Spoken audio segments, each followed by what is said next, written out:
অকপটতা মানে, কপটতা মানে কি? মানে ভিতরে একরকম বাইরে একরকম। ভিতরে হয়তো ভক্তি নেই, লোককে দেখানো দেখো আমি কত বড় ভক্ত, একে বলা হয় কপটতা। ছল চাতুরি নয়, সরল হতে হবে, অর্থাৎ ভিতরে বাইরে এক হবে। অন্তর বাহির সম ব্যবহার অমানি মানদ হব, কৃষ্ণ কীর্তনে শ্রীকৃষ্ণ স্মরণে সতত মজিয়া রব।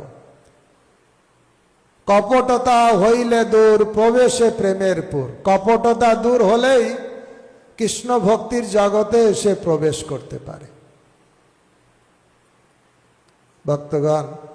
তাই মানসিক তপস্যা মানে সব সময় অকপট, অর্থাৎ সরল থাকতে হবে। ভিতরে যা আছে বাইরে তা আছে। যেমন ছোট বাচ্চাকে আপনি যা জিজ্ঞাসা করবেন বলে দেবে, কিন্তু একটু বড় যে হয়েছে তাকে জিজ্ঞাসা করলে ভাববে কতটা বলবো কতটা বলবো না, কতটা লুকাবো, চিন্তা করে, তাই কি না? কিন্তু বাচ্চাদের যা বলবেন উত্তর দিয়ে দেবে। তাই ভক্তিনাথ ঠাকুর প্রভুপাদ বলেছেন বৈষ্ণবতা মানে সরলতা, আর কেমন শিশুর মতন সরল, সরল হতে হবে। তাই বলছেন মানসিক তপস্যা হচ্ছে চিত্তের প্রসন্নতা, মন প্রসাদ সৌম্যং মৌনমাত্ম বিনিগ্রহ, ভাব সংশুদ্ধির তৎ তপ মানস উচ্চতে।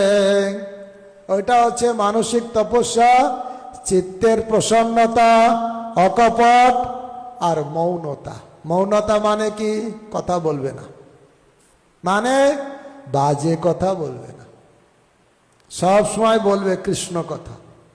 কৃষ্ণ কথা ছাড়া একটা কথাও বলবে না। কৃষ্ণ বার্তা বিনাহান, অসৎ বার্তা বলি যান, সেই বেশ্যা অতি ভয়ঙ্করী।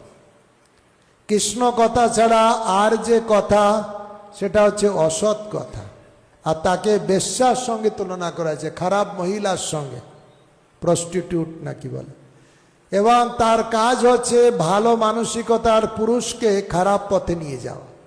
তো অসৎ কথার উপা বেশ্যা আমাদের কি করে? কৃষ্ণ ভাবনামৃত মানসিকতাকে ডাইভার্ট করে দেয়, অন্য পথে নিয়ে যায়। এই জন্য ভক্তের স্বভাব হচ্ছে, মানসিক তপস্যা হচ্ছে মৌনতা। বকর বকর যখন ইচ্ছা কথা বলবে না।